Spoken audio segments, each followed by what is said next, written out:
if you get uncomfortable, look at one of us and we'll say something really stupid that you could never possibly overtop. And you're golden. Well, I was going to do the intro, but I guess that works. Oh boy, hi! Oh, alright. Aiden, do you wanna tilt the camera a little bit? Sure. It's gonna need to go that way. Hey guys, welcome back to the Lore Lodge. I am wearing the same shirt as I was wearing on last night's stream. Same. I mean, same. Oh wow, we're doing We're great. doing great. This is fantastic. Archie's in the corner. Are we... Don't put baby in the corner. He stole my sock. Well, he chose to be in the corner. Here's the real question. Are we all three wearing the same clothes that we wore last night, or is it the same night? I don't Same think it's night. the same night. It's the same night. Is it though? I'm I wearing think it's different the same pants night.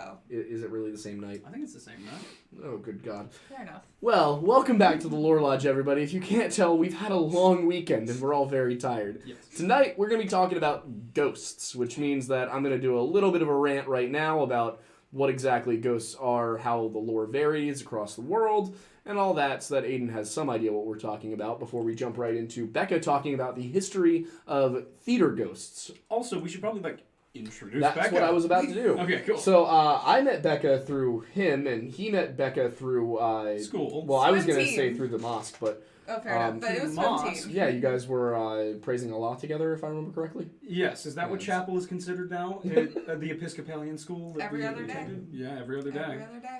Well, we actually met on the swimming team, so... This Which is weirdo- phenomenal, because Aiden doesn't know how to swim. No. Yeah. But this weirdo just randomly came up to me one day, and now we're friends. So. Yeah.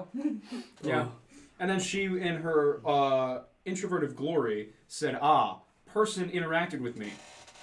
Now Friend. claimed. Mine. Yeah. So, Oh, boy. You But guys yes, are- some of you might recognize me. I'm usually in the comment section, but now I'm out from behind a screen and did a little bit of research. So technically yeah. you're still behind the screen.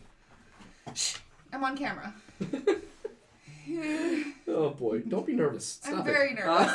I'm very nervous. If you haven't noticed, we've been making a fool of ourselves on camera for about a year now. yeah, Yes, but I haven't. like I said, have you seen the show? You can never top us. Fair enough. Well, All right, you're gonna talk about ghosts. Stop. Okay, sorry.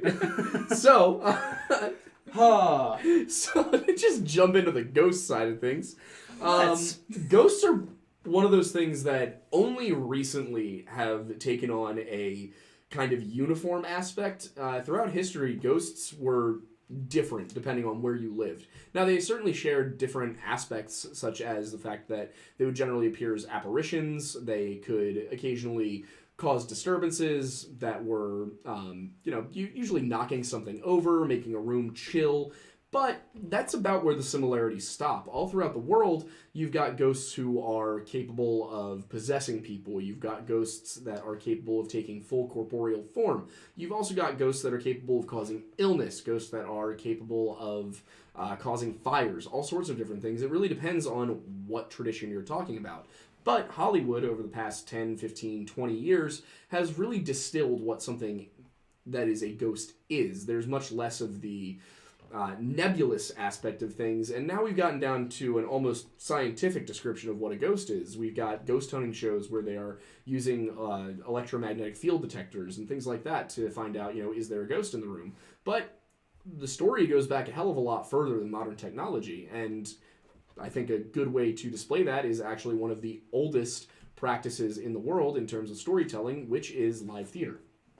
And to that end, I think I'm just going to let Bekah run with it. Yeah, sure. Well, I'm going to lay out a little bit of structure first. So I'm first going to talk about a little bit of the theatrical superstitions that exist and just some traditions that we tend to follow.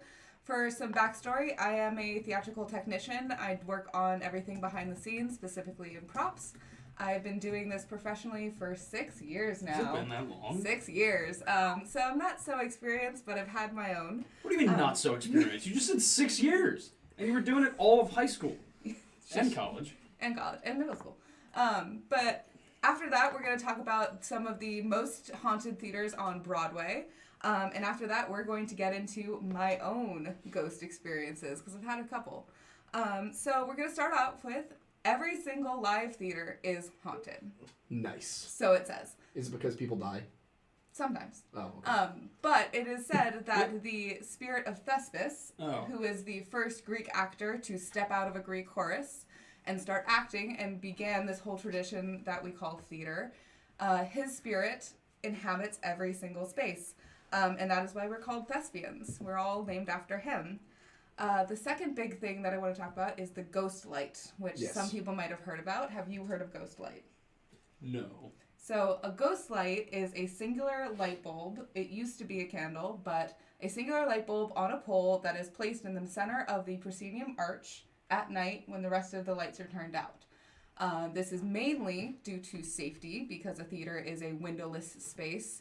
And if all the lights are out, it's a dangerous space. There's actually some lore that this all started because a burglar broke in to a theater to do, burglary things. To burglarize. He fell in the pit because he couldn't see. Open up the fucking pit! Sorry. And he sued You know the rules!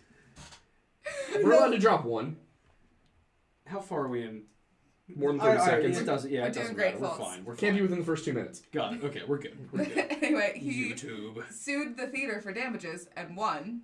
The second idea is that when theaters were lit by gas lamps, the way that the system worked is you could never actually turn the lights completely out because you had to keep a light burning to relieve the pressure of the gas. So theaters never went fully dark, but they were very dim. The one that I like to go with is that the ghost light exists so that the ghost of the theater can perform at night when no one else is there and relive their glory days. And that is, just very wholesome to me. It's kind of nice to know that John Wilkes Booth is out there somewhere just performing to his heart's content. I mean... You can leave. It's a pretty... I actually can't. You guys are in the way. It's a pretty short performance. You can go that way. I really can't. I don't know. You guys can't see this side of the studio. You It's can not empty. He can go under the table. He's no longer welcome. Why did you just say that in the most, creepy, implicative way? This is where we keep the bodies of former guests. Off to my left. My new home. Oh, that explains the skulls. Yeah, and the No, smell. that's my thing. I'm not saying it's not your thing. Anyway, the second thing that goes along with ghosts is that most theaters will leave a singular seat empty in the house every performance. And that is so that the resident ghost has a place to sit and watch the show, which again, rather wholesome, right?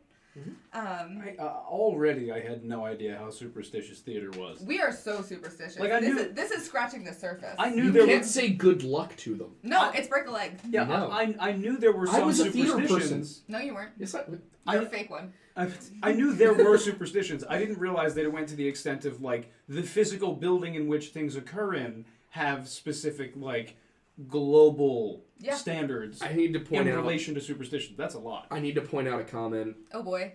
John Wilkes Bussy. I saw one that was, is this a good episode for someone with phasmophobia? That was also Ryan. And I'm wondering if that's in relation to the game or a fear I of think ghosts. he means the fear of ghosts. And yeah, I don't think we're not gonna have any jump scares, anything popping up. No. And I live in a very new apartment building. I doubt that we're gonna have any ghosts chiming into the I'm show. really hoping the Goach of Archie Past comes out. And The Goach. The Goach. the coach. The Goach. In the preview, if any of y'all Gucci tuned in name. last night, shush, both of you. We'll try. Most theater ghosts tend to be friendly as long as you appease them. So the other last superstition I'm going to talk about before we get into real ghosts is the superstition of the Scottish play. Do you know that one? There's only been one play in Scotland. What? No. So No. We actually worked at People's Light for a little while. We had a residency with the National Theatre of Scotland. yeah, So we had a few Scottish actors and directors come and stay. A lot of them actually lived at People's Light for the summer. nice. And we just got to do stuff with them. We were working on The Winter's Tale. Great show. Yeah, it was a lot Great of fun. Exit Pursued by Bear, still one of my favorite stage directions. Best. And the amount of dancing with sticks that I had to learn to do. Yes. Great. But anyway, the Scottish play, and since we are not in a theater, I'm allowed to say it, refers to Macbeth.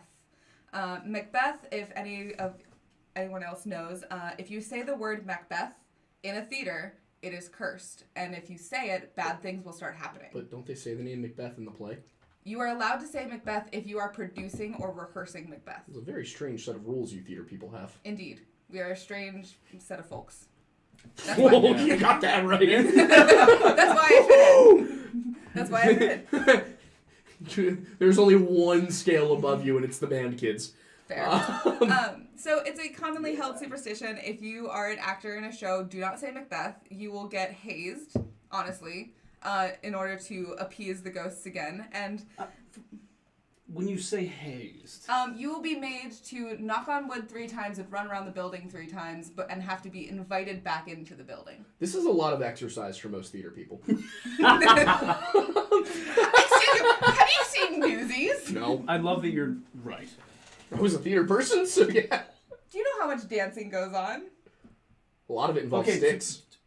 Yeah, what's up with the sticks? I don't know. They taught us how to do this medieval dance with sticks. I just immediately think of the Chitty Chitty Bang Bang scene where they're walking around, like twirling the History the Daddy. That Yes, is- the Scottish play is a thing in the States. Yes. I do want to point out, Adam R. Brewer asks, so where did the Macbeth superstition come from? I was about to get into that. So it started off, and the most believable story that I found is that back in ye olden days, theaters didn't have a lot of money. Go figure.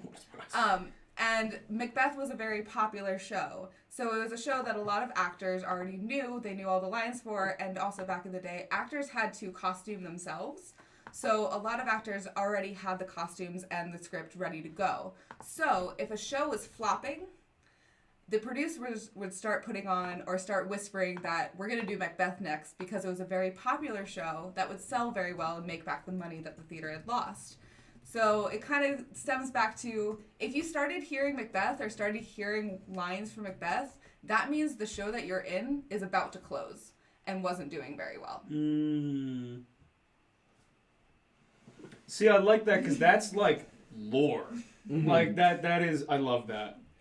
The other idea is that it's cursed because when it was originally put on back in Shakespeare's day, the actor who played Lady Macbeth died the night before the show opened. And back in those days, there were no female actors. Males played all the female roles. And William Shakespeare himself had to step out on stage and play Lady Macbeth. No way. That's kind of amazing, though. Right? Love that. Right? I mean, if anyone's going to get it right on a short notice, it's going to be the writer. Exactly. That's awesome. And then the last idea to say why the show might be cursed is because of the witches' opening lines in the show. Double, double, toil and trouble, cauldron burn and fire bubble. Oh dear. Cauldron... Fuck.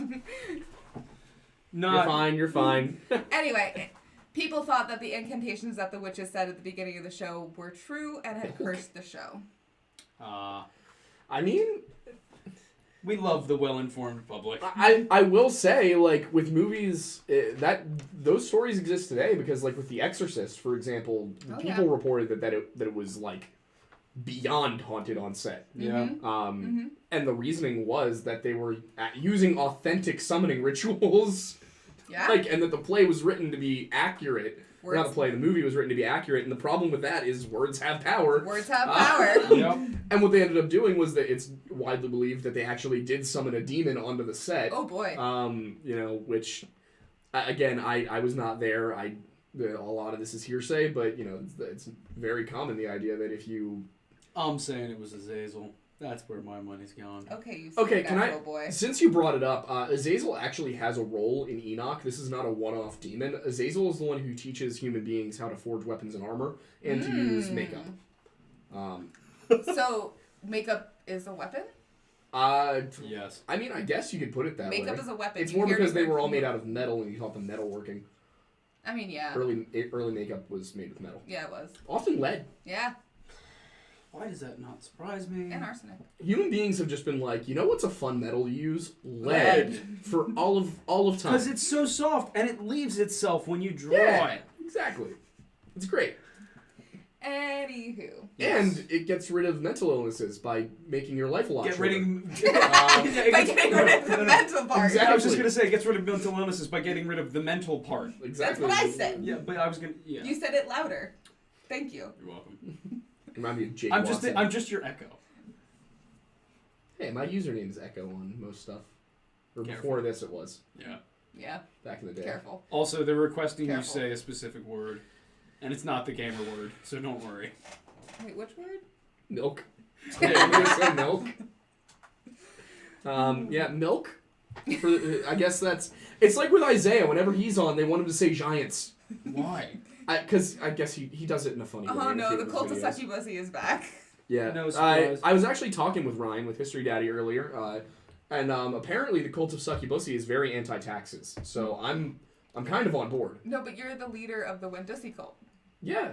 You have the succubacy one. They don't have to be mutually It's more of an exclusive. alliance when you think about Fair it. enough. All right, back to... Anyway, so now we're going to talk about the Oh most... god, the milk chain is back. Great, I love it. While we're having the milk chain, I should point out that we have a Wendigo Milkman shirt at the lorelodge.shop, and you should buy Are you it. surprised? No. What? What, I had to take a moment to advertise our gear. Valid. Thank you. Yes. Anyway, now we're going to talk about the haunted theaters on Broadway. There are quite a few of them because a lot of them have been around for a long time. The most haunted being the Palace Theater. It was built in 1913 and is said to house over 100 ghosts. That's a lot. Over 100. That's a lot for one building. Mm-hmm. You can look into it more. It started as a vaudeville stage, which, do you know what vaudeville actually was? So vaudeville was a variety act, so anything from acrobats to singing to dancing to music.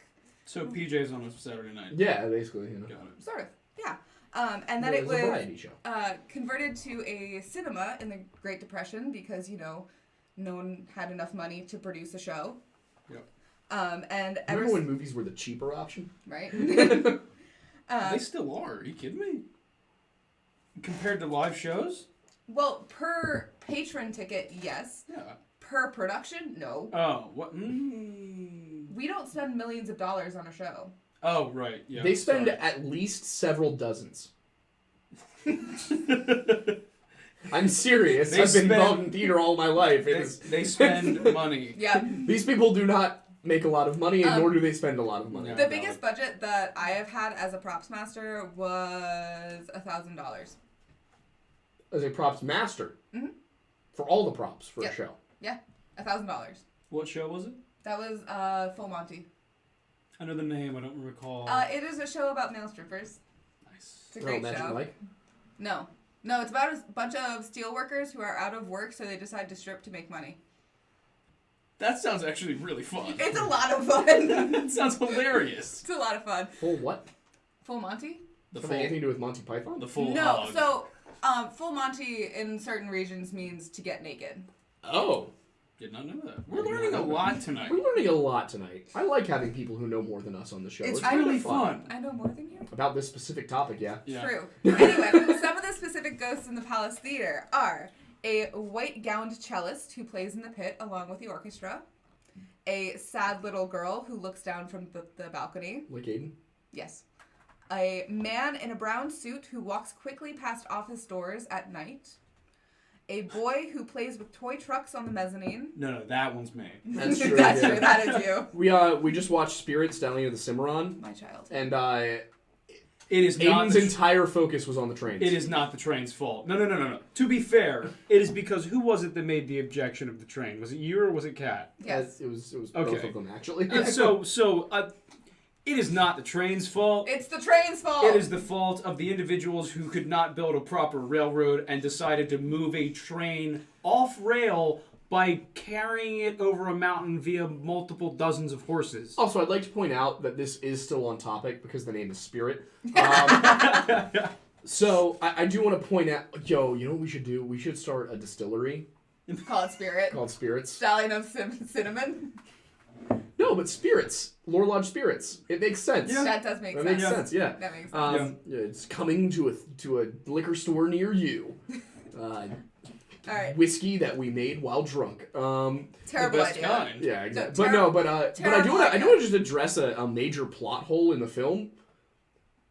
Where were they taking the locomotive? They were connecting. So Again, you my remember- point exactly. Do y'all remember what was it called? The Trans-American Railroad, The where The they Trans-Pacific Railroad. where the they specific started one. on one Yeah. side and they started on the other side and they met in the middle. They were Yes. trying to meet in the middle in Utah. Yeah, but where Yes, were they gonna put But the the tracks? whole point was that they were connecting the tracks across the country. It was the Union Pacific and the Central Pacific that were racing each other to meet in the middle. I'm trying. I know. You're good with the You're theater doing great. stuff. We're pointing out the inconsistency in DreamWorks storytelling. Yes. yeah. Nothing against you. It's all against No, it's all against me. the train Spielberg, slander. right? That's Spielberg. What? DreamWorks. Before he sold it, I'm sure. Well, yeah, but it was Spielberg's studio, like, that he started. I think it was an offshoot of ILM, which was Lucas. That's valid. ILM's great. All right, yes, so please continue. The most famous ghost at the Palace Theater is Judy Garland, if you recognize that name. Yes? She is said to go through a door that was built especially for her at the back of the orchestra and still lives there because she just really loves the theater. The most malicious ghost in the palace is a man by the name of Louis Bassolina. He was an acrobat, a tightrope walker back in the days of vaudeville, and he is seen either up in the grid, which the grid is the top part of the fly system of a theater, so all above the stage there's all these pulley systems. The very top of it has a bunch of wooden slats, basically, that we call the grid. He can be seen up there walking a tightrope, and then sometimes he's also seen in a box on the mezzanine. But he is malicious because he reenacts the nosedive that killed him and lets out a horrific scream as he hits the stage. Well, that would be a sight. Nice. I mean, he doesn't hurt anybody. It's just a terrible reenactment of the worst day of his life. Yeah, well... Is the day you die exclusively the worst day of your life? No. I believe so. I feel like you can have worse days. Yeah. Depends on how you die. I guess that's true. I mean, yeah. Woody the Woodchipper would be a way to go. What is up with you and the wood chipper I lately? don't know. I'm just a big fan of the wood chipper lately. It's a good motif. I'm Apparently. gonna put one on a shirt. That's no context. There's just gonna be a picture of a wood chipper on a shirt. That's Wait, can a unqualified. woodchuck operate it? No, we're gonna have Norman draw us a cartoon wood chipper. I thought, honestly, when you said you were going to put a wood chipper on a t-shirt, I thought you were going to put 1714 underneath it. Then it's no longer the implication. Then it's just blatant. Yeah. Like the train in Spirit, we are off the rails. Yeah, no doubt That's in true. that. That's how this usually goes. No, we've been Wait, good really? lately. We've been good lately. We've yeah. been good I've never lately. seen the show. I'm pretty good lately. Yeah, have you seen this? Not No, once. we are not saying You Gussie. should. We are not starting that now. You Stop just that. did it. No, they did. Yeah, but then you did it. I'm responding to... Yeah, I probably shouldn't acknowledge it. That No. would be worse. If you don't want things to happen, ignore them. Okay, it was Spielberg. Good to know. There we go. So the second one, which is slightly more malicious, I don't know. It depends on your level or your tolerance of spoopy. Did I say it right? Thank you. It happens at the New Amsterdam Theater, which I find out interesting because currently Disney opens and operates the New Amsterdam Theater on Broadway. Currently it is showing Aladdin. But the resident there is Olive Thomas. She was the wife of Jack Pickford. She was said to have died after swallowing an entire bottle of mercury bichloride pills, which were prescribed to her husband to treat syphilis. Which also, we went to the Mutter Museum I had a yesterday. feeling this was going to come up at some point. Yeah, syphilis does not look like a fun disease. And So- syphilis is more terrifying than I thought it was. Yeah, it's... Anyway, Olive appeared in a 1915 production of The Follies before her tragic death. Then, of course, she died. And she first appeared backstage not long after she died in her Follies costume, holding the pill bottle. Wait, what year was Follies? She appeared in 1915. Okay. How does that relate to the Sondheim one? I am not so familiar with The Follies, Okay. so I cannot... Oh, wait, no, I'm sorry. I'm thinking of... Never mind. There's a show called Follies, and then there were The Follies. Yeah. My bad. Sorry. She has been seen most recently in the 1990s, still in the same Follies costume, holding a pill bottle, by a night watchman. It was not long after Disney had acquired the space and started renovating it to do their own shows. And the watchman called the Disney representative in charge of that project at 2:30 in the morning after seeing Olive walk through a wall on the 41st Street side. Well, yeah, that'll get your attention. He was, thoroughly freaked out. Yeah. Said, I don't know what this woman's doing here. Is there supposed to be a woman here? And I'm pretty sure he didn't keep that job too long after. Yeah. Don't have any solid sources on that. She's also said to appear to renovation workers and just act flirtatiously towards men. The best thing that I can think of is she's part of the cult of Sucky Pussy and is trying to Oh, lure good them God. to their deaths. We've As you lost can see- complete control over the show at this point. As you can see, she's definitely one of our The friends. clowns are running the circus. But a practice that is in I place. don't think that's the saying. No, that's what I was confused. Anyway, go ahead. Inmates are running the prison? Yeah, That's it. yeah. I mean, the clowns could probably do a pretty good job running the circus. I assume they're intimately connected with its inner workings. Actually, clowns have typically run the circus. Well, I'm sure they can Don't you continue feel like doing a so then. clown? But to keep Olive happy, there are 2 portraits of her that exist backstage. And everyone who works in the theater, whether you be a technician, maintenance, actor, you say hello to Olive when you enter the space, and you say goodnight to Olive when you leave. I could never be in theater. There's so many things. So many things. It's a lot to remember. I'm amazed I remember to make my bed every morning. I don't make my bed every morning. I never did until recently, and then I was like, Y'all have beds? it's kind of nice. Fair. Who doesn't? And the last, which I actually think is a very sweet story.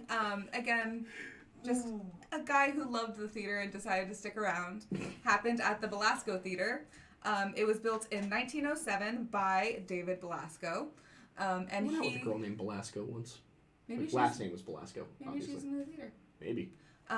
But he lived in an apartment above the theater. He just loved it so much that he wanted to be there 24/7. And it is said that the woman who works in an office the apartment is now closed off and no one is in there anymore. There's an office below it. The woman who works in there has said to hear footsteps similar to pacing, along with rambunctious parties as well happening in the apartment above. He was known in life as the Bishop of Broadway because of the way he dressed. He dressed every day in a cassock and a clerical collar. I'm not sure if he was part of the clergy. I believe he was, if that is what he chose to wear. But he is still seen whenever he appears in said cassock and clerical collar. He is known to watch shows from the balcony and shake hands with actors after a particularly good performance or rehearsal. Like, not ghostly apparition. True man, solid form, shaking hands with actors. And the actors will say, oh, who's that guy? No one knows. But he just wants to congratulate them on a job well done. That is an unnervingly powerful ghost. Yeah. Who's that guy? They're not supposed to be able to do that. No. Yeah, right? That sounds a bit more like certain other things on the list of things we speak about. And it's also said that the smell of cigars lingers around the theater when, of course, there's no more smoking allowed in theaters. So he's there. I think he's rather benevolent. One dude has been very committed to the bit Yeah. Fair enough. Or for a nobody's very long time. Or nobody's washed the curtains in a very long time. Actually, we rarely wash the curtains. It's a lot of things to wash. It is a lot of effort. It's a lot of Yeah, yardage. So that is what I have on the hauntings of Broadway. Of course, there are many more stories. I didn't have enough time to research all of them. There are plenty of specials going more specifically into the palace. If you're into the ghost hunters thing, there's plenty of episodes recording whatever scientific data they can gather at the palace. But now I thought we could get into my own experiences. Yeah, go for it. Because even though they're not very substantiated, I have had my own interactions with ghosts. The first one that I experienced is probably the least substantiated. It's not like I experienced an orb or a form or really even heard a voice. What? Sorry, I don't know what that's in reaction to. Neither do I. It's just SpongeBob. Great. Are you ready, kids? Aye, aye, Captain. Okay. So Bekah's had personal ghost experience. Whew. But the first one that I experienced was more of a call of the void, if that makes sense, which is a natural experience-ish. But this was more something I was warned about and that I experienced, so it could have also been psychosomatic. But it happened in a theater down in Houston, Texas. It was a converted space. It used to be a paper mill before it turned into a theater. And there were these beams that were 20 feet up in the air. They were about 2 feet wide, And I was up on these beams working. You also had to climb over speakers. It was not a safe walkway. Like, I should have been in a harness kind of situation. But I was up on these beams, 2 feet wide, and I was painting the set up on these beams, and I just get these unnatural urge to throw myself off the beam. Well, intrusive thoughts be like. Glad you didn't call the void was strong with this one that evening. Yeah. Certainly glad you did not. But I have learned that there was a resident there, I believe her name was Elizabeth, but she has been known to kind of do that and whisper in people's ears and say, like, don't you want to jump? Don't you want to join me? See, the problem is I love the feeling of falling, so, like, when I do get the call of the void, I'm like, wow, like, stop, because I might. So, don't threaten me with a good time. Literally. I have almost fallen asleep in enclosed water slides before because they're so calming to me. I've absolutely heard a feminine voice calling out to me in an empty theater, though. Yeah. Like, that's 100% that has happened to me. Are you sure you just weren't that lonely? Well, I wasn't that lonely when I was a child. Are you sure? I didn't become the man I am today until, well, today. But I did not develop the mental illnesses until high school. There were a couple of times that at People's Light specifically where I'd be like in the main theater and just would hear somebody call something. It was always just like a hey or a hello or like a come here. Yeah. And never when I was like up on a catwalk or anything. Oh, just no, like, this was... I'd be like hanging out. There was one time that it happened. I was the stands, the bleachers. I don't know what they're called in theater anymore. I completely forget. The seats, the audience, it's either the orchestra or the mezzanine. I guess the orchestra, but no, the first level. Well, where the audience sits. Yeah, the orchestra. Yeah. Oh, I didn't know it was called that. We just always knew it as the seats. But under the seats... Or the house. Oh, yeah, the house. Under the seats, there was a walkway, so you could get from one side to the other. Yeah. And one time I was down there, because we knew the theater was haunted, and we were kids, so we liked to play around in there. And on the one side, it was just seats that were going down. On the other side, since the seats were higher up, there was space. And we would never go back there, because it was creepy. But one time I was walking through there, we were playing hide and seek, and I heard like a, hey, come here, from the other side of the curtain. And I assumed it was somebody else that I was playing with, and I went and I looked, and there was nobody there, and I called out, and nobody said anything. Went back. By the time the game was done, I was like, hey, who was hiding under the seats? And everyone was like, it's scary down there. I was like, nobody. I'm like, so none of you were hiding under the seats? And they were like, no. And I was like, you're not screwing with me? And they're like, no. And then we proceeded to go play wall ball. Sounds about right. Nice. I love that they were like, it's scary down there, and then immediately you were like, well, now I know why. Yeah, and people Lesson learned. People saw a face in there, like. Yeah. So my second experience was at Penn State, our alma mater. There's a space there called the Pavilion Theater that was built in 1915. It is one of the oldest buildings on campus. And it originated as an agricultural arena, not as a slaughterhouse. Just about everything at Penn State originated as agriculture of some sort. You're not wrong. But this was just a place that they would, show cows, decide which is the prettiest cow, stuff like that. I'm the prettiest cow. You are the prettiest cow. cow. No, I have a question. What? Why did you have to clarify that it wasn't a slaughterhouse? Because there are cow ghosts. Carry on. You shouldn't ask the question. The answers will never make things more clear. Well, apparently not. Alrighty then. Okay, I'm ready. The basement of this space is very creepy. In fact, the light lock, aka where we store all the stage lights, goes behind a crate or behind a gate that used to be a stall to hold horses and cows and stuff. Yeah. But it's just generally a spooky place to be at night. And the lore says in the theater department that there are cow ghosts that inhabit the Pavilion Theater. Unusual paranormal bovine activity. Indeed. And it especially became dairy from beyond the grave. Almost a problem because that one got on a shirt. Dairy behind. No, the unusual paranormal bovine activity. I want that as someone's like diagnosis in the DSM-5. Because that is amazing. But yeah, this only really became a problem when we did a production of Argonautica, which is a retelling of Jason and the Argonauts, which is a Greek story. And during that story, Jason has to face two, I'm going to mispronounce this, Calcotoro? Can I read it? Yeah. Where is it? That would be Kulkatorai. Something like that. Kulkatorai. Essentially, they are large bulls with bronze hooves and bronze mouths that breathe fire.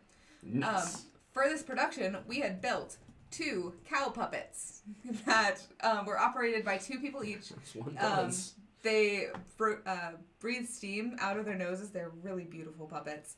But because we had, 2 corporeal bovine forms in the theater with the cow ghosts, we're like, they're going to get possessed by the cow ghosts. And it just became a running thing. I like that. I would have loved to have seen possessed cow. Right? Especially if the animatronics worked and they continued to breathe steam. Yeah. It'd be great. And my last story that is the most substantiated is the time that I cared for a theater ghost. This ghost's name is Claire Richardson. Claire Richardson was the eccentric mind behind the Broadway Theater Center in Milwaukee, Wisconsin. And he had fallen in love with this space out in France. It was a French opera house. And decided, well, I love this so much, I'm going to rebuild it in Milwaukee. So he did. A bold choice for anyone to do. To the point, one of my favorite little tangents though is, so on top of the proscenium, on that very tall wall space that hides the fly house, there are these swags of fabric that apparently took Skylight ages to figure out the right way to swag this fabric so it looked right. They finally get it to look right, go back to France, and realize that in the real space, those swags are painted. So they were trying to copy something that was not real. So they did it better than the French. Yes. That's phenomenal. Yes. We love that. Good job, Milwaukee. It's a gorgeous space. If I'm going to be a little bit critical, it's built for opera. It's not built for musicals. What's the differentiation? Opera does not use microphones, and it is very much louder, and the way that actors or performers sing is very different. And it is also meant to be like more of a static performer, and everyone's focusing on the static performer. Where musicals are much more dynamic, especially the more modern ones that are trying to be films. Yeah. Elaborate on that. On what? The modern ones trying to be filmed. So a modern practice of musical theater is, so what it used to happen is to do a scene change, the proscenium curtain would come down, which is also called the main rag.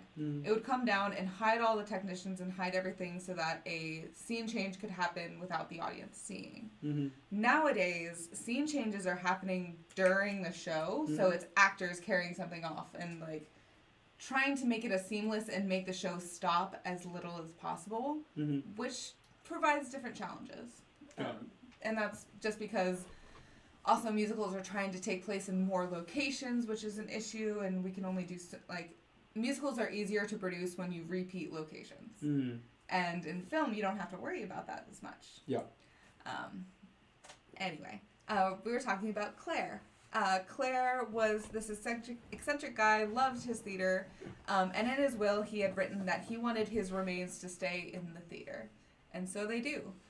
His cremated remains reside in the trap room, which is the room below the stage. And I actually helped build a little shrine for him. But the lore around that is that he was a whiskey man. Oh, I like him already.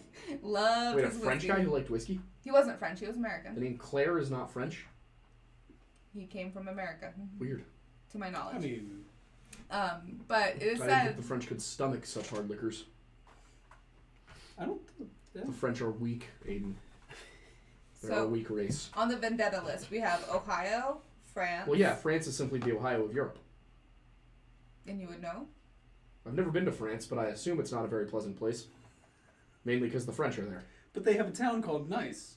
Sneeze. I know, but for the joke. Anyway. Claire has a glass of whiskey that resides on his shrine, and it is said that if the glass ever gets low, weird things start happening in the theater. And we just try to keep Claire happy. But that also ties back to Full Monty. So the show that I produced. We got to Tech Week, and everything went wrong. Like, everything went wrong. I need to address something in the chat. Somebody said Aiden is racist, bro. What the fuck?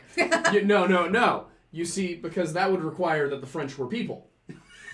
I think you're digging your grave. Oh, yeah. What grave? Who am I supposed to be afraid of? The French? The internet. Yeah, the internet's Aiden a is scary jealous place. of the Frussy.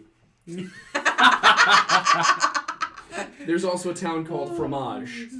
Well, that's okay. They took that word from the Italians. But yes, during Monty, everything went wrong, and after, a crazy week of trying to take care of our own things, we discover his glass was low the entire week. And these weren't, like, small issues. This wasn't, like, actors forgetting lines and people tripping. This was, we had sliding walls that tracked across the stage, and twice they fell off the track. To be fair, I also tend to get off track when I'm out of whiskey. Exactly. Is that the way you want to refer to it? I feel like it's the most internet-appropriate way to refer to it. Well, that is all that I have. I nearly filled an hour, and I'm pretty proud of myself. You did, yeah. You Yeah, should start no. your own podcast. You actually did a much better job of running this than we do. Yeah, quite definitively. You were much more concise and on topic. Well, I'm impressed. It's my years of training as being a manager, so. That'll do it. Well, thank you for sharing all that information, because I learned a lot of things, whether it was about the paranormal elements of theater or just theater in general. So thank you for educating. Yeah, and we have plenty more superstitions. This was just all the ones that were a little bit spooky related, and actually had a little bit of lore behind them. Mm-hmm. So. Do you want to share some of, like, the really wacky superstitions? Do you have any, like, good, ridiculous stuff for us? So technically, you're not supposed to have a mirror on stage, ever. Why? Actors are afraid of their own appearances. It is a safety thing. They're not good at self-recognition. It really is a safety thing. It comes down to you can reflect the stage light into someone's face and blind them, and they fall. But it's also said to be bad luck, and your typical mirror thing of if you break it, it's 7 years bad luck. Another wacky one is you're not supposed to whistle backstage. And that comes from the ye olden days when the fly rails people, so the people operating the pulley system to bring scenery in and out, were all sailors. Because sailors knew the rigging and that was employed in theaters. And the way they communicated was through whistling. So if you whistled backstage, you could signal one of these rail people to do something they weren't supposed to do and drop a piece of the set on another person's head. I love that. So I also love the there's idea. no whistling. I also love the idea of a bunch of sailors just going. Yeah. Yeah. Or R2-D2. Like you're just getting ready for a scene and you just hear. I'm not even trying to do R2 either. That's funny. Another I common can't whistle one very well. is you're not. There might be a more specific bit, but you're not supposed to cross on the stairs. So if you're going up, no one should be coming down. Mm-hmm. And this goes back to when there were lots of swords in shows. God, I miss those So days. you would stab each other. And you don't want to do that. With sheaths, not a thing. Not with rapiers. That's true. Mm-hmm. The really long, skinny, pointy ones. No, Yeah. I know what a rapier is. Don't you Like, worry. they don't really have sheaths.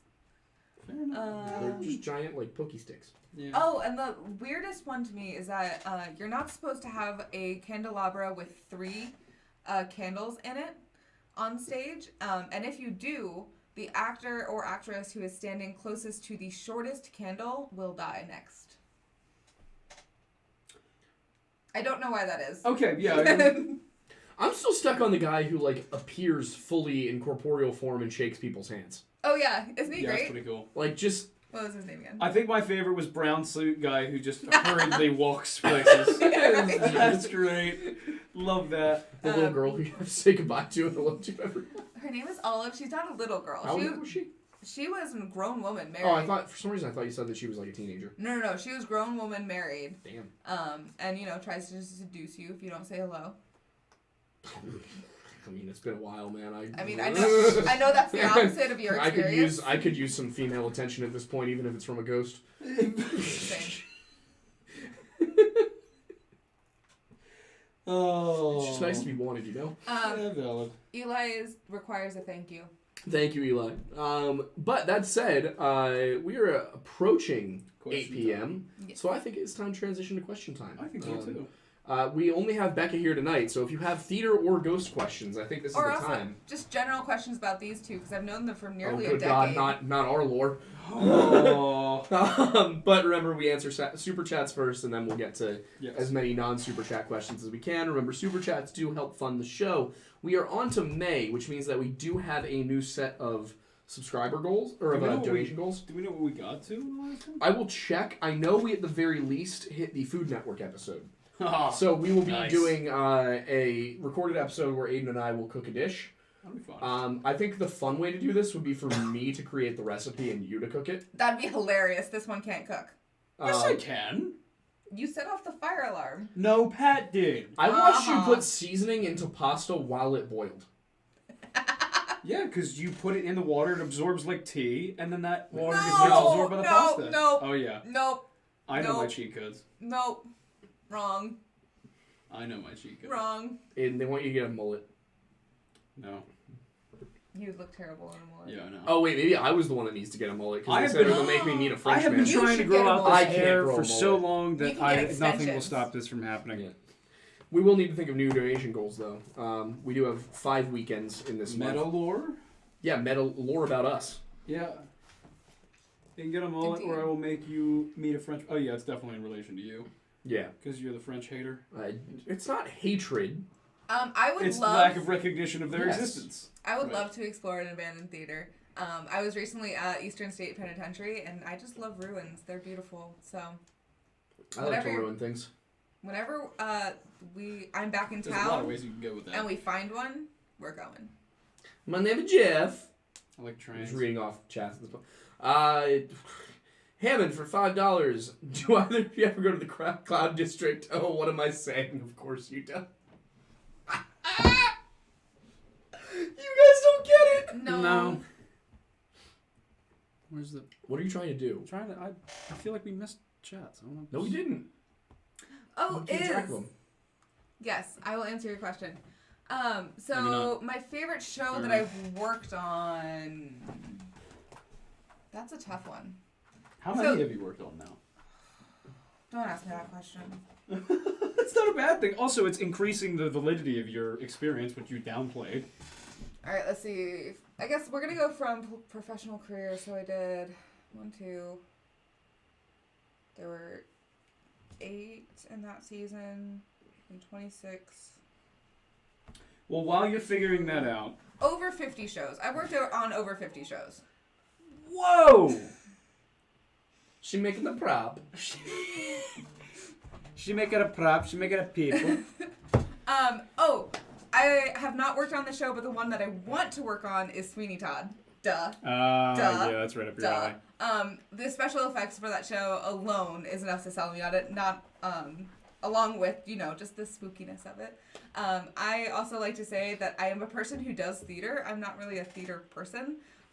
So I just tend to enjoy the darker shows, but often with musicals, I think that they inject too much musical happy into them, and they're just True. not fun for me to enjoy. But that being said, the favorite show that I've worked on would probably be Kiss of the Spider Woman. What? The Kiss of the Spider Woman. It was a show that I worked on in college. Yeah, I'm not familiar either. That it happens in a South American prison where this main character is imprisoned for being part of the LGBTQ community. And it basically is telling his life story. And it is just a moving show. The set design was beautiful. The director was lovely to work with. And it was just a great experience. So. Peaker Blinder, you beat me to the question in terms of how would you know it was staring at you if it didn't have a face. But anyway. Out of context, that is a horrific question. love it. Jamie Thomas for $5 says, off topic, but a friend in Maryland went hiking alone and left early after everything went quiet around him and he started to hear human-esque whistling. Smart Leave. decision. Leave. Yeah, so We got lost in the woods today for Yeah, a we bit. did. We weren't lost. We knew where we were. I got lost and then you No, found me. we knew where we were in terms of like grand scale, Yeah. but on a micro element, we did not find a trail So for a while. So for Yeah. those who watch our Missing 411 content, we did a video that came out on Friday on the Missing 411 profile, and we realized today as we were on our hike that one of our favorite places to go is a stream filled with boulders that changes elevation. There was a rapid weather change because it went from warm to raining. a rapid weather change. We found berries. Yep. No, I went into a cave for a good bit. She did. She found a cave. Multiple And we caves. know there's a Multiple cave caves. system. We know there's a cave system because there is a underground spring, Yes. so that you can hear bubbling through. So we're sitting there just realizing like we regularly put ourselves into the Missing 411 situation all the time. Do you remember? Not when. Oh right, Yeah. yeah. Was that last year? It was Yeah. last year. So last year, Aiden and I went hiking at this place, and we were probably like almost a mile into the woods at that point. Yeah. About that. We just kind of like started going, and this is a big state game lands, so it's just open land. Yeah. And Is that so technically part of French Creek? I think it is part of French Creek. Okay. Yeah, because there's a French Creek. Yeah. The post office is Yeah, French yeah, Creek, I think.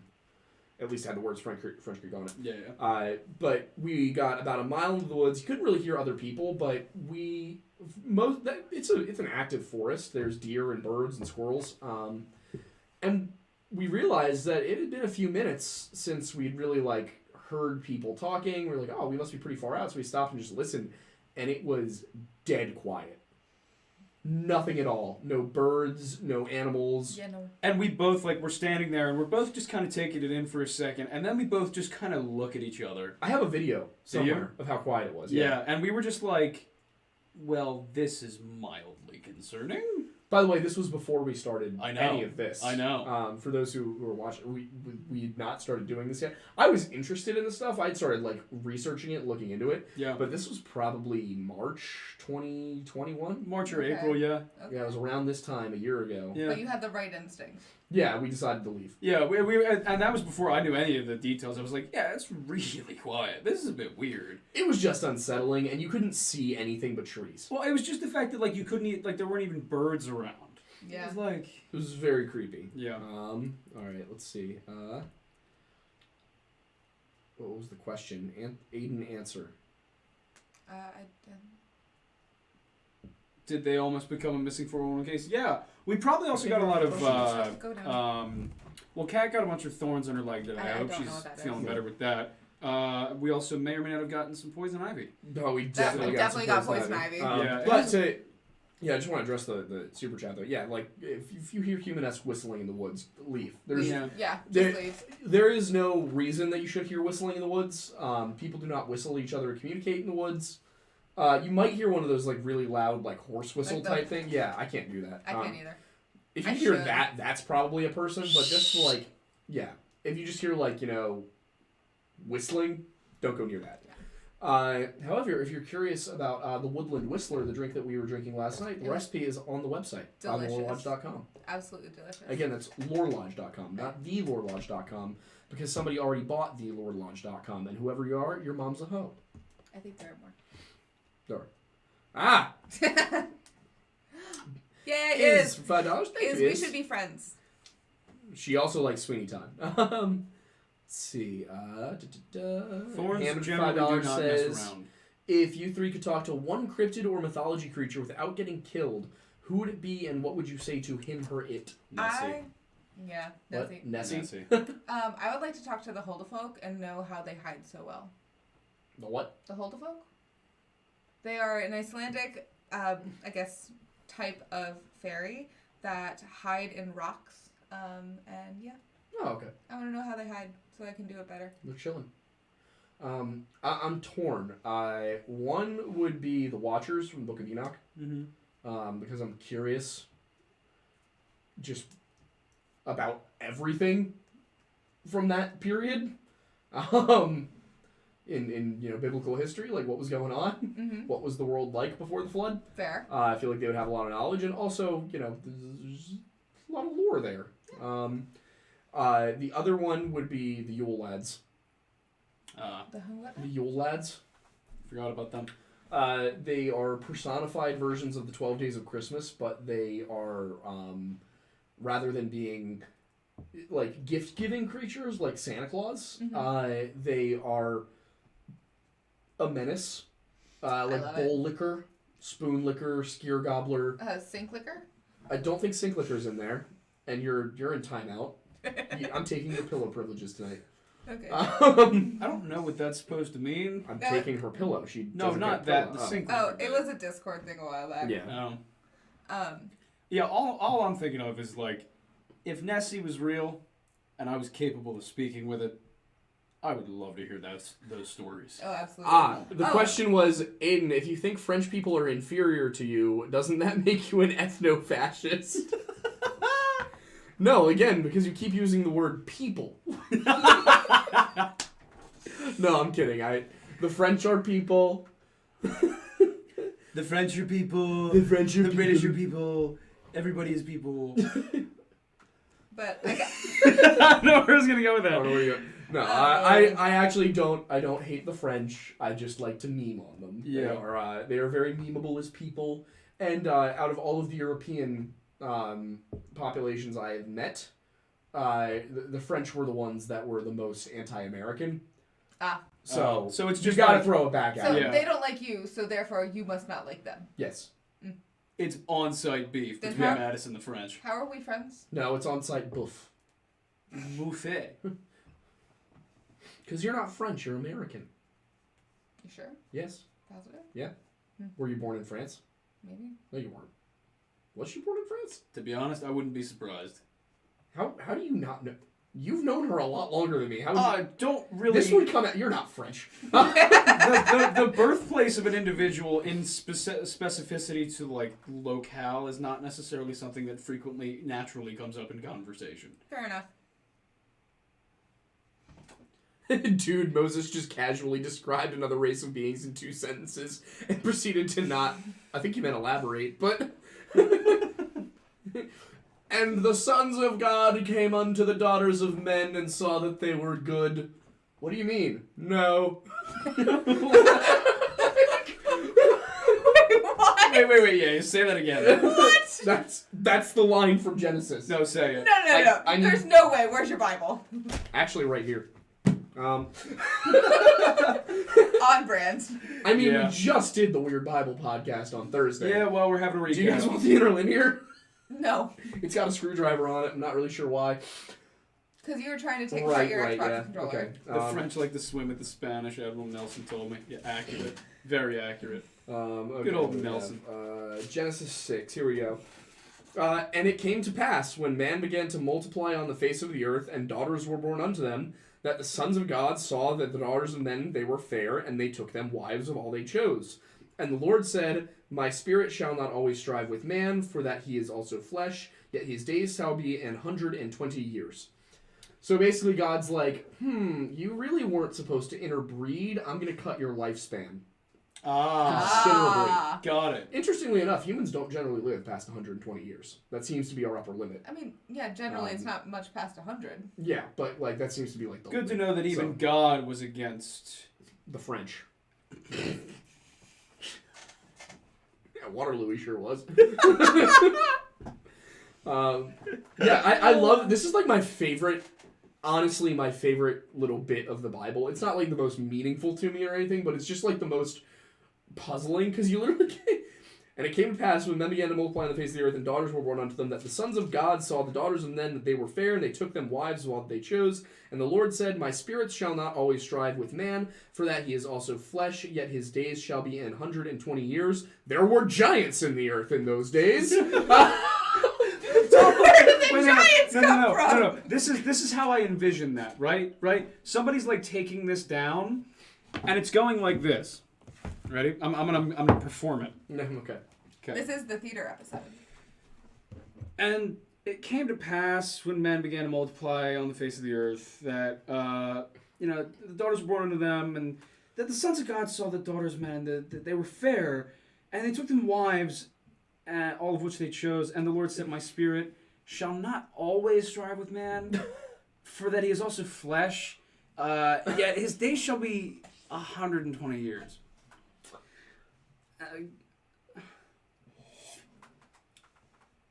There were giants in those days. No.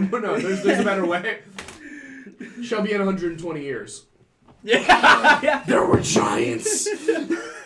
Also, that would be really funny if you read it as Obama. There were giants. Wendigoon enters the chat. Where? Did he? No, it was Ryan. funny. That would be funny. This Wait. would be great timing for him. The Bible seemed to be full of saying something exists and then not elaborating. I would love to talk to Wendigoon. He's a good dude. He's a good dude. I haven't read Genesis in a while. Yeah, aren't there also... I would be surprised if you've ever read Genesis in its entirety at all. I have actually. aren't there 2 creation stories back to back, too? No, there's a broad creation story and a very specific creation story Thank about Eden. There were again, giants- goes against what I was taught, but I believe it. There were We talked giants about that in the on earth in those days, and also after watch that, it. when the sons of God came in unto the daughters of men, and then they bare children to them, the same became mighty men of which were old, which were of old. Which were of old. Yeah. You gotta remember, this was written in 1611. Men of Well, this renown. translation. Hang on a second.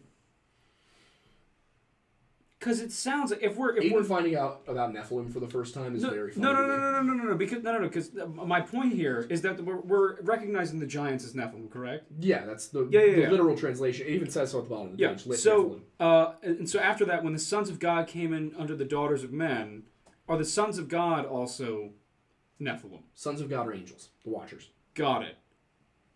Came in under the daughters of men, and they bare children to them. The same became mighty men, which Yes. I assume mighty men, giants, Nephilim. Got it. Okay. I did not realize initially when I was reading Sons of God for a second, I was like, are those the Nephilim No. or the angels? It's funny how much like external context you have to know in order to properly understand the Bible. Yeah. Yeah. It's almost as if there's a whole institution to teach people the Bible. You'd think that would be beneficial for somebody who wants to read the book. Yeah, usually the Bible makes a lot more sense if you go to church. Yeah, but I'm not sure why that seems surprising all I to can you. say, yeah, but to be fair, I've never heard in any church anybody talk about Nephilim and angels and giants and shit. Well, angels a little bit, but No, like I in the just got very a lot of- whitewashed You're way. not going to the fun churches. Apparently not. Was it a Catholic church? Yeah. Yeah. I was born and raised Catholic. They talk about the boring stuff. Well, I The didn't. Bible is the definition of look at this insanely cool thing. Anyway, I had a lovely dinner last night. That's literally what it 6 is. feet tall Yeah. and super strong. I mean, in Enoch it says that they're thousands of feet tall. We don't have an original manuscript for Enoch. We just have the Ethiopic version, which is a translation of a Greek version, which is a translation of a Hebrew version. Yeah, the Virgin? Oh boy. Oh The god. Hebrew version Mary? is the Mary story. Oh god. Mary, mother of God. I'm gonna say probably not thousands of feet tall. Probably not. More like probably 8 to 10. Yeah. Yeah. Which is still big. Well, Yes. well, how did... Also, well, interestingly, important to point out, So Nephilim, the word good at giant, basketball. the word giant is used to describe the Nephilim in the King James version. It's also used to describe Goliath, but the literal Hebrew term used is different. So, in so the, Goliath was not... Goliath is not a Nephilim. Nephilim. Goliath is a very large man. Ah. Goliath is giant. Giants Or are something Nephilim. else. Yeah, so there is a difference, and a lot of people make that mistake. They think that. So, we didn't put this into context yesterday. We saw the tallest preserved skeleton. Yes. In Oh, America. yeah. The In second America. tallest in the world. Yeah, second tallest in the world. The other one wasn't in France, was it? No. You're really just like on brand with that tonight. And so you don't quite get how menacing that is. Just even a foot taller than usual. Yeah, you see the skeleton of this man who's, I think, like, what, 7'6"? He was like 7'6". So imagine another foot on top of Yeah. that.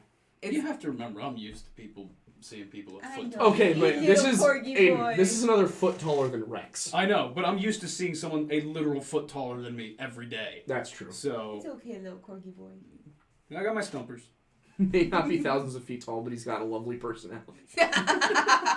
Hammond for $2 says, Nephilim are from Nidavellir. Changed my mind. I don't know. Hang on, I'm I don't gonna know. I'm gonna pull it. I'm gonna pull it No, I'm up. on your side. I'm gonna pull it up for you guys. just listen. Stop. Collaborate. Yeah. Listen, Okay. Ice is back with the brand new. Yeah. So Edition? Nidavellir is the land of the dwarves. It is the realm of the dwarves in Ah. Norse mythology. But wait. We're talking about giants. Not I'm aware of that, but one of the According super to chats Scientology, Tom said Cruise is a that giant. Well, Nephilim are from Nidavellir. Tom Cruise is many things. a giant he is not. Oh, well, he's a giant in the entertainment industry. He does have stumpers too. I think he and I are the same height, Mm-hmm. roughly. I also believe he has a tooth in the middle of his face. He does. Mm-hmm. He does. Yeah, really, all you get is like Nidavellir is where the dwarves live, and there's not a ton more about it in Norse mythology. Interesting. But they are like craftsmen. Have you seen Northland yet? No, I haven't. In Norse mythology, should see dwarves are actually like made from rock. They are not really the joke that the joke in Lord of the Rings where Gimli says people believe that there are no dwarven women. That actually comes from Norse mythology because there are no female dwarves in Norse mythology. So this leads me, are golems in the Bible, like the clay golems? No, 5'2", those are 6 in foot, the that sucks, man. I'm sorry. the Kabbalah, I think, Okay, which is Hebrew mysticism. gotcha. So that is an interesting thing about Christianity as it differs from the other two Abrahamic religions. In Christian scripture, the Bible itself is that our only. Mm-hmm. It is our only scripture. It's the only thing that we use in terms of, and the only written source we use in terms of determining matters of faith. But tradition takes second seat. So that's part, at least in Protestantism. Tradition takes the second seat, where stories and oral traditions and rituals and stuff like that get added on in observance of the apostolic succession, which is apostle. Every Catholic and Orthodox priest, you can trace them back to one of the 12 apostles in terms of who conferred their Interesting. or at least bishops. I don't know if it goes down to priests, but bishops you can track all the way back to the original apostles in who they got their ordination from, which I think is fascinating. Protestants don't have that at all, and it's impossible to even create it because we don't ordain people in the same way. Mm-hmm. But with Judaism and Islam, both of them have non-scripture books that they consider to be sacred. Gotcha. And like part of their tradition, whether they're divinely inspired or not. So in Islam, that's the Hadith, which are the life and works of Muhammad. Mm-hmm. And in Judaism, you get all sorts of stuff. If a book is not named after somebody, then it may not have been necessarily written by like a prophet or something. That's not entirely the division, but for example, Maccabees is a historical text. It's not a scriptural text. And so the Jews learn Maccabees, Christians don't. Gotcha. Which is entirely because, again, it's not scripture, it's history. And then a lot of people bring up how Christians don't follow the Talmud, which is kind of one of this argument I hear a lot between Jews and Christians, that like since Christians don't follow the Talmud, like we don't actually observe Jewish tradition. But the Talmud was written after the death of Christ. Was it? Mm-hmm. The Talmud is not as ancient as people think it is. Interesting. It's basically the foundation of rabbinic Judaism. Gotcha. Whereas the Tanakh is the Old Testament, all the stuff that was written before Christ's death, and the Torah is specifically the first 5 books of the Tanakh. I knew that. The T in Tanakh stands for Torah. It's actually an acronym. Yeah. I know things. So what's the difference between the Torah and the Pentateuch then?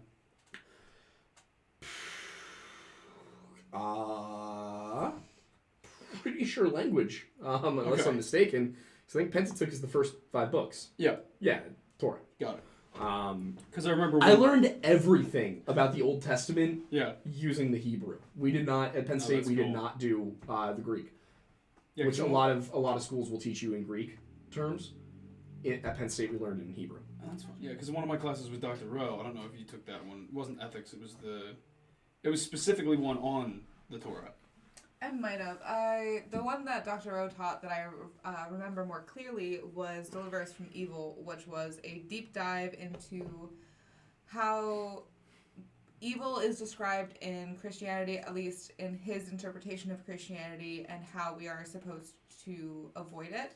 And the way we learned about that was through reading the Book of Job, reading the script. Job is a trip. It's a trip. We read Job as well, but I didn't have that class. And we read a bunch of works by C.S. Lewis, including the Screwtape Letters, and I forget what it's called, but he had a story on purgatory. But the Screwtape Letters, great read. Especially just, you kind of go through it now in the modern day, and especially as an adult now going back, I'm like, oh, all of these small innocuous ways could be demonic influence. Oh boy.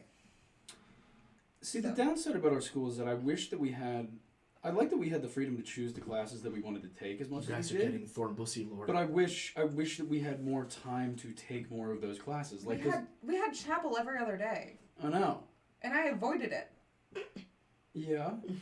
I'm saying I wanted to take more classes. You wanted more chapel. At least No, not chapel. in the I forgot. Well, to be okay, come I on. forgot to Chapel put the was ice not cream back in actually the freezer. religious. Chapel was it was half religious. not even close. We sang hymns every day. We said the Lord's Prayer every day, and it was Okay. run by a chaplain. We sang a hymn, there was a prayer, and then somebody would come and speak and do a speech, and then we'd sing a hymn and leave. There was almost nothing religious about it other than what was on the menu for song choices.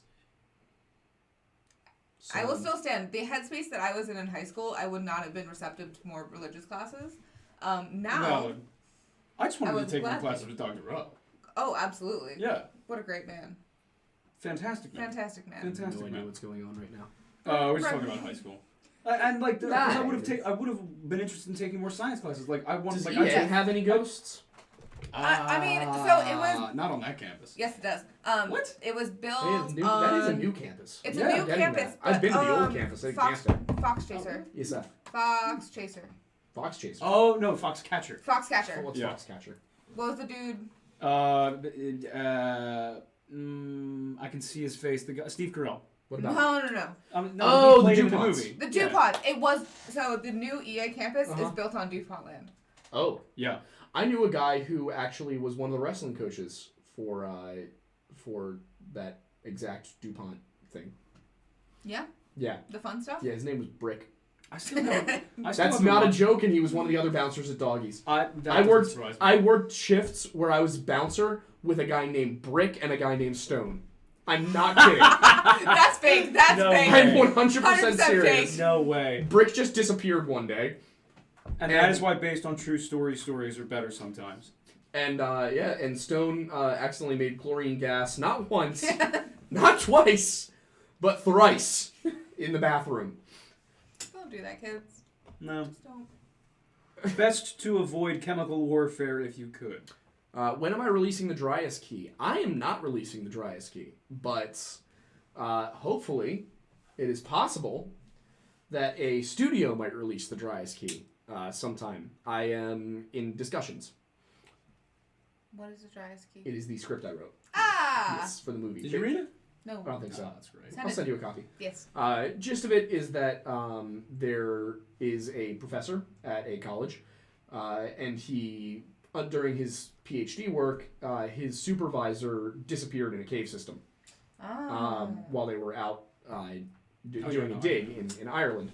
And he kind of is distraught over this. It still bugs him years later. And, he does a lecture on Atlantis, and one of his TAs comes up to him and has some questions, and she thinks he knows more than he's letting on. So she does a little bit more digging and finds out some stuff about him. It's uncovered that she is related to the guy who went missing, and they decide to go on an adventure to try and locate Dr. Alan Burkhardt.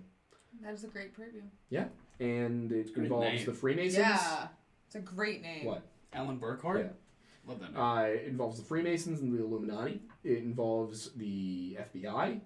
There is some stuff about the British government. Okay.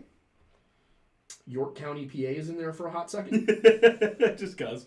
Yeah. Well, there's actually there's a location in York known as the Gates of Hell. Right. which we should go to sometime. How much did you change in revision since the last draft I read? No major plot points, Okay. but I definitely changed around some character stuff. Got it. Because I remember I know you were going back and forth with me before you submitted it to someone in order to lock down some scenes. But, Yeah. Okay. Since the very last time you read it, I haven't changed much. Okay. Just whatever you had notes on. Yeah. The ACOM at my uni had 3 people unalive in it. Used to feel something breathe on me, and our heavy AF fire door in our flat. This is the most British sentence. Also, Used to open and close on its own. hey, look at the last thing Hammond said.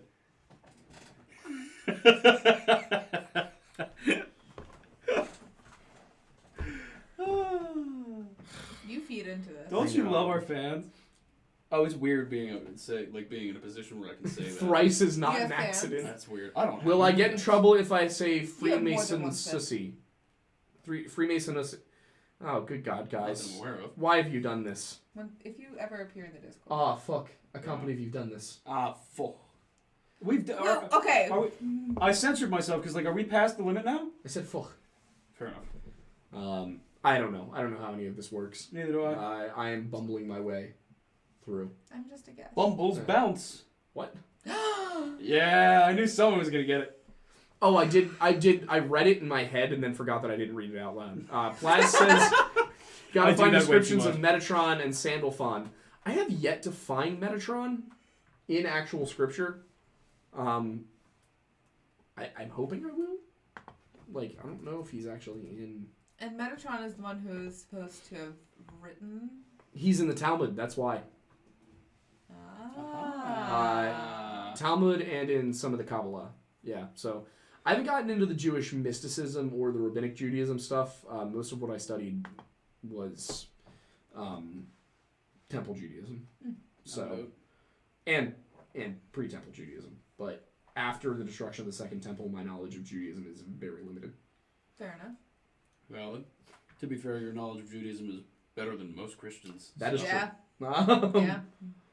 Well, in order to properly understand Christianity, you need to understand Judaism. Yeah. Yeah.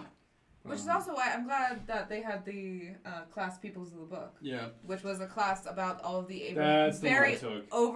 overarching class about the Abrahamic religions and how they're all related and have a similar origin, and how they differ, and basically just people believe different things. It's not that different. You're okay. Yeah. Well, some of it's pretty different in a couple of those traditions. Valid. There's the Mormons believe that Jesus is not God, which is entirely contrary to Christianity. Well, there's the map. The map? The map. The map. The The map. map. The one that you had me put in the video a couple weeks ago. The map. Which map?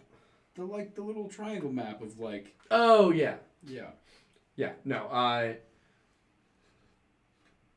yeah, but no, it's but no. So, well, interestingly, so Mormonism is actually very nearly a carbon copy of something called Arianism, which was an early heresy. Sounds problematic. It does. Not that kind of Arian.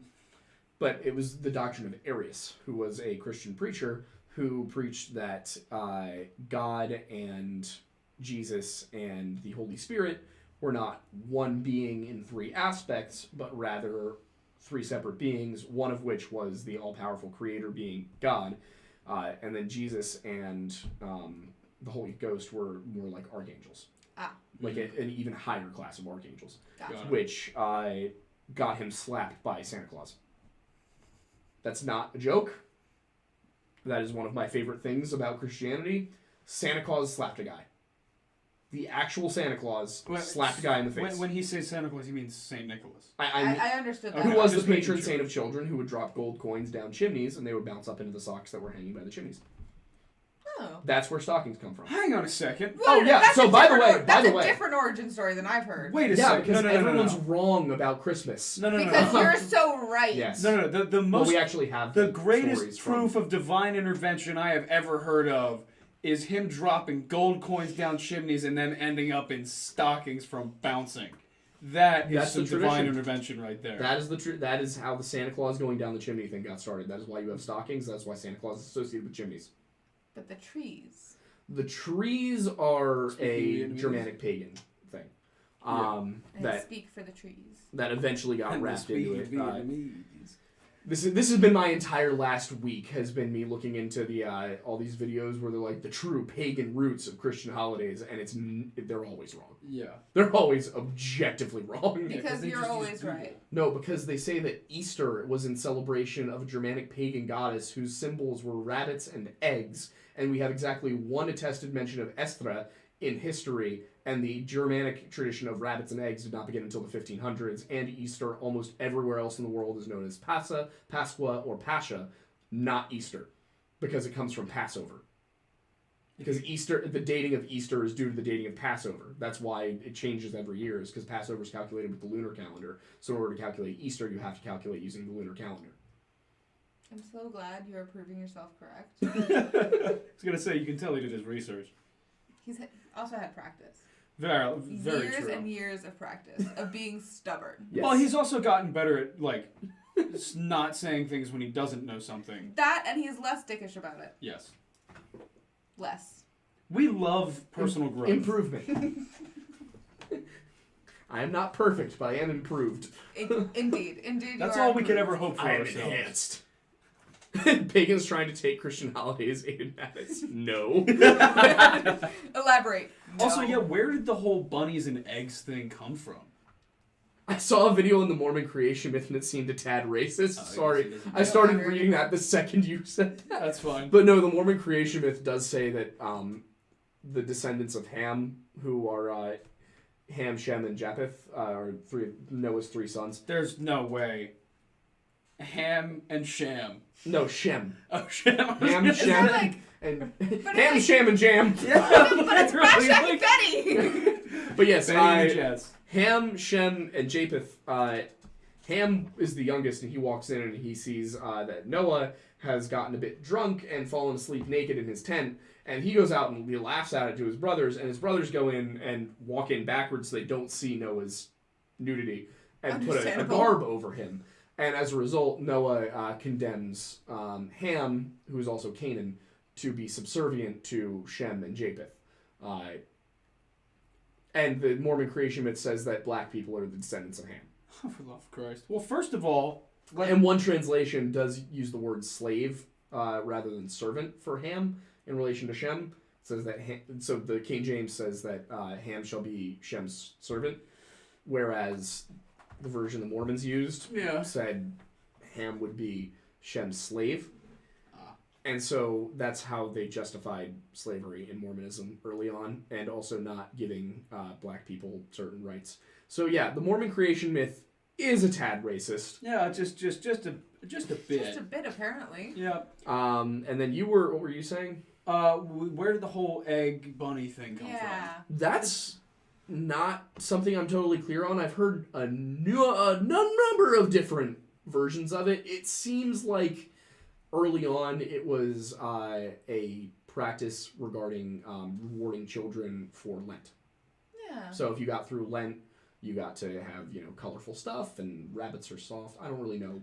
Here's the thing. My purpose in researching it was to determine that it was not of pagan origin. Yeah, valid. Not to determine that it was of reasonable origin. Yeah, or what the origin really from was. What I heard, the rabbits, it was a spring festival, or parts of it came from the spring festival of fertility, and rabbits are known... What? History Daddy's last comment. Aiden is the only person I know more stubborn than me. I tried to debunk him on Atlantis, fell into his trap, and fully ended up proving his point. Now I believe in Atlantis. I think the only person I haven't been able to convince to be at least a little bit, uncertain about Atlantis is Milo. Really? Mini Minute Man. I don't really. I think I don't think I've had any effect on his belief in whether or not Atlantis could have been real. Where's and Isaiah? He is an archaeologist. I think Isaiah's interested. He's with me that it was a pre-flood. It's the world pre-flood. Yeah. So of course he's even more he takes the Bible even more literally than I do. Yeah. So for him, but yeah, we talked about it on Thursday. But anyway, Okay. I was saying rabbits.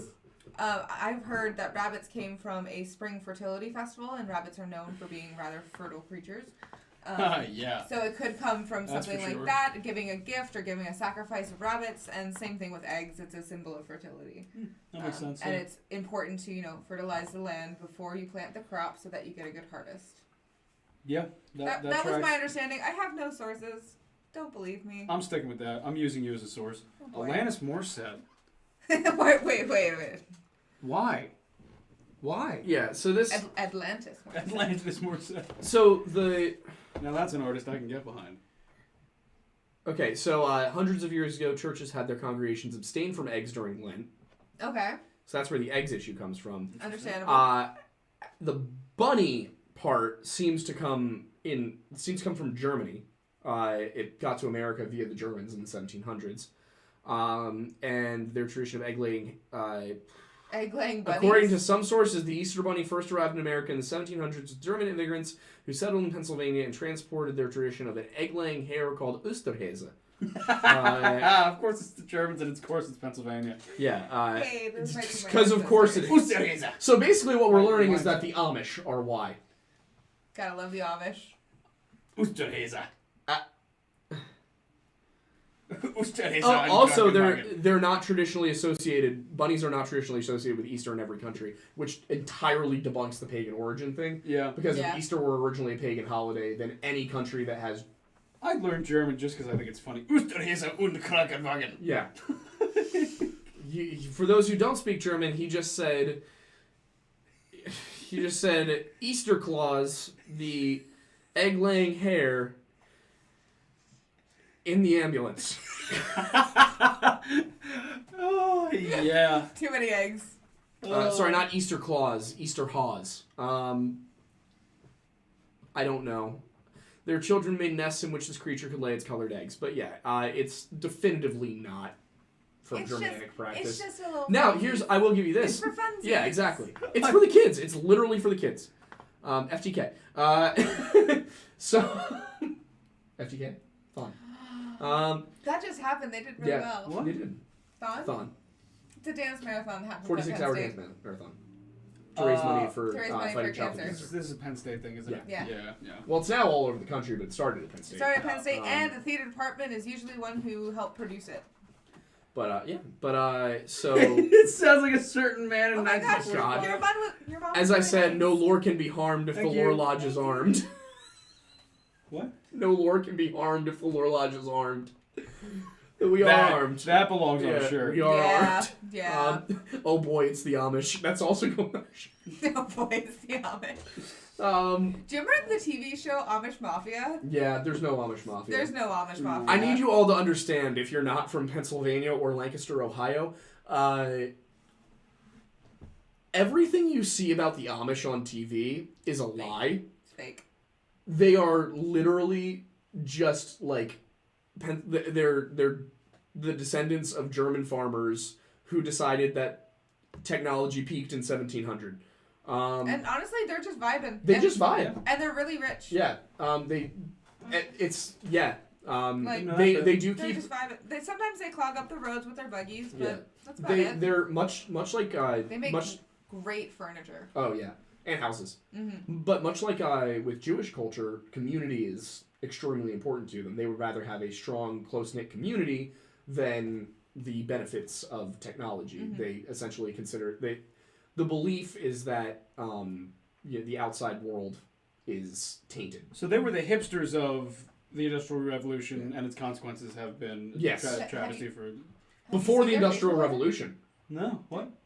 Before the Industrial Revolution. Exactly, Yeah. that's why they were the hipsters of that. But state. no, they were so strict about certain things that they actually kind of like they weren't kicked out of Germany, but they were like encouraged to not be in Germany. Okay, anybody who's a little too extreme for Germany is immediately concerning, but But the Amish are just vibing. yeah, they're Well, just vibing. Prussia, I think. Prussia. Not Is that king why we of? are the king of? Love how we both just made the same joke. Isn't it? No. You just said it No, louder so what after I said happened it first. was Now there we're was, even. We're even. So there was an inn in Fredericksburg, Okay. and the king of Prussia was King Frederick. there was an inn in Fredericksburg, Pennsylvania, which is where King of Prussia currently is. And at this inn, there was a sign that hung, not a sign, it was a portrait of King Frederick that just said King of Prussia. And so when officials got there, they reported it as being called King of Prussia instead of Fredericksburg.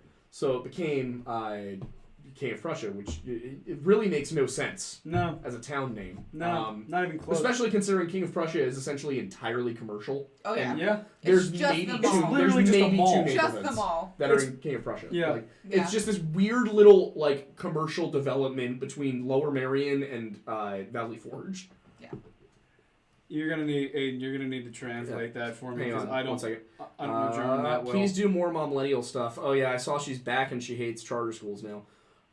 Which I have a personal bone to pick at this point because I went to a charter school and it was phenomenal. And charter schools have also been like doing wonders for minority communities. Yes.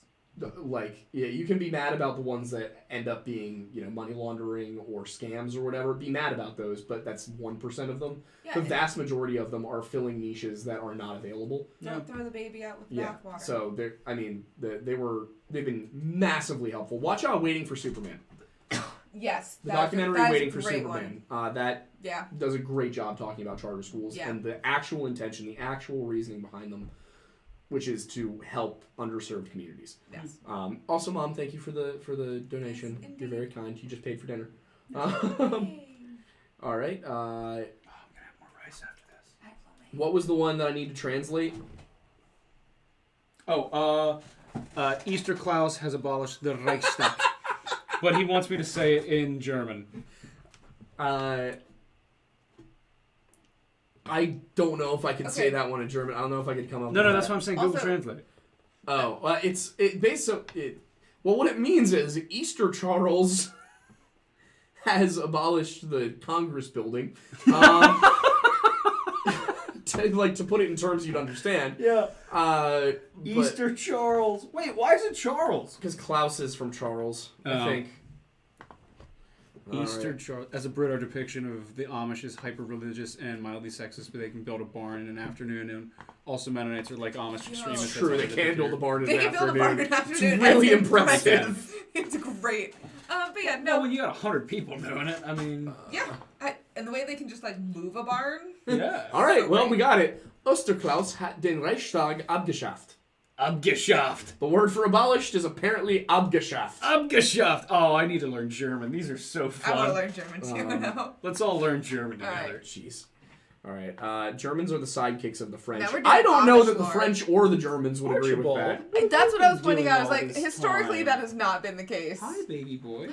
Um, Have you been here Are we this going to whole show the time? boy? Yeah, show the boy. All Let's right. go in your bring lap. up the boy. Archie, go to the Archie. girl. Come here. Archie. Oh, Amish not- people are fantastic. They're very nice. But puppy mills, I will say puppy that. mills are a thing, and they Puppy are mills are unfortunate. not great. So- Archie is not from a puppy mill, Is he although a his rescue? breed is very popular with the Amish. Is he a Archie rescue? is an American Eskimo dog, but that is a name that they acquired during the World Wars, much like how sauerkraut became Liberty cabbage. I know.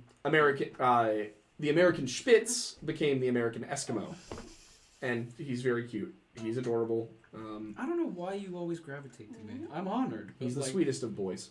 Give some love. Very hospitable, yeah. Okay, all right. The Mennonites are less extreme than the Amish. I don't use the word extreme.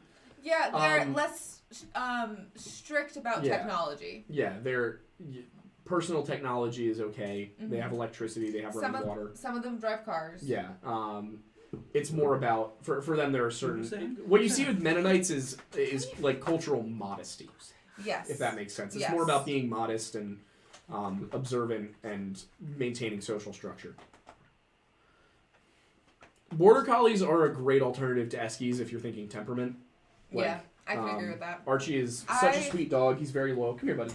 We'll still always advocate for shepherds. I personally have a 10-year-old German shepherd, and she is lovely. She's very sweet. She's very sweet, and maybe she'll be here next time. Archie, Because- the camera. I would love to see Archie interact with Solo. Archie and Solo get Archie's along. met, yeah. Yeah, they're good buddies. Oh yeah, that's right. Yeah. Yeah. Back in college. Forgot about that. But yeah, this one is the only one who's actually met If my you dog. don't know what a puppy mill is, we're just not going to talk about it. No. It's just going to make you upset. Yeah. Just that's where Google's your friend. Yeah. Almost got an S. Yes, the floof has arrived, and he's licking the... Why do you always lick that? You're so smart. He probably likes the texture. It's either the He's texture the sink licker. or there are He's a what? remnants of food or drink. There's definitely remnants of something on that. Yeah. Yeah. Written jumps between being friends between Prussia, Germany, and France, depending on what we want that century. That's a great Very way true, to put it. That's a great way to put it. Yeah, they're breeders who do not do a lot to They're keep the dogs inhumane. comfortable. It's very inhumane. The hyper-capitalist way of producing dogs. My high school friend group was an agnostic, an atheist, a Mormon, and a Jehovah's Witness. Well, my friend, I think you need better taste in friends. That sounds like the beginning to a great joke, though. Yeah, seriously. Well, the punchline is we all played Magic the Gathering after school. No, that's the setup. An agnostic, atheist, Mormon, and Jehovah's Witness all play Magic the Gathering together. Who wins? None of them have felt the touch of a woman. Neither have we. It's true. We're going to keep that one there. German Shepherds are adorable, but Huskies are a favorite. Archie is very racist towards Huskies. Apparently. He did well today. He did, but I think that was a mix. What? You're being racist. How? No, It was a mix. You said it was a mix. I said it could have been. You said it was probably a mix. I do have a German dog, so. We're gonna get canceled. Well, we all know the backup plan now. Which is? Bro, watch the Easter Bunny that was at the White until he House. gets canceled. What? Oh, right. Yeah. I thought it was just disappear into the woods. Peaky Blinder just He'll accused the never Easter disappear. Bunny of trying to overthrow the U.S. Also government. lie. I mean, what? Peaky Blinder just accused the Easter Bunny of attempting to establish a military junta through a coup. The Easter Bunny did, in fact, support the Third Reich. This is the deep lore. All deep cut. We started the day with deep cuts. Now we're ending the day with deep cuts.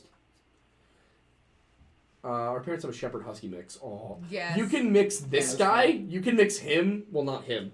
Anymore.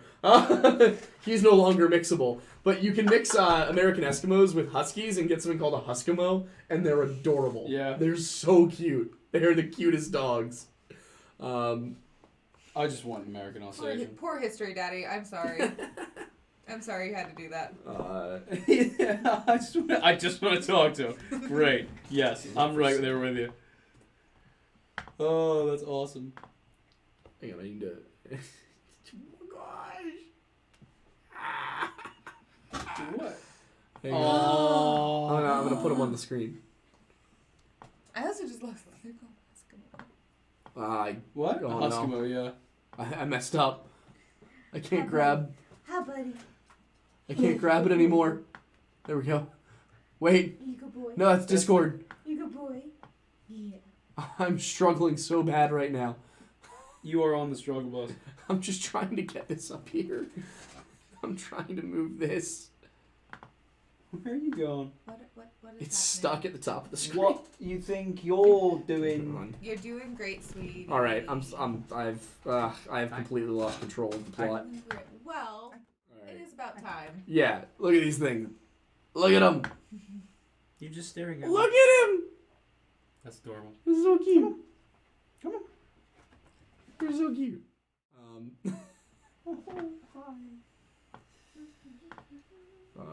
Okay, how do I grab the... There we go. There it is. I've acquired it. Have you? There we go. Okay. Aha. We can make technology work. Whew. We can. have technology. You can come up here if you want. Like you don't have to just. Geechee or stance. Creole legends like the Boo Hag. Yes, I can look into those.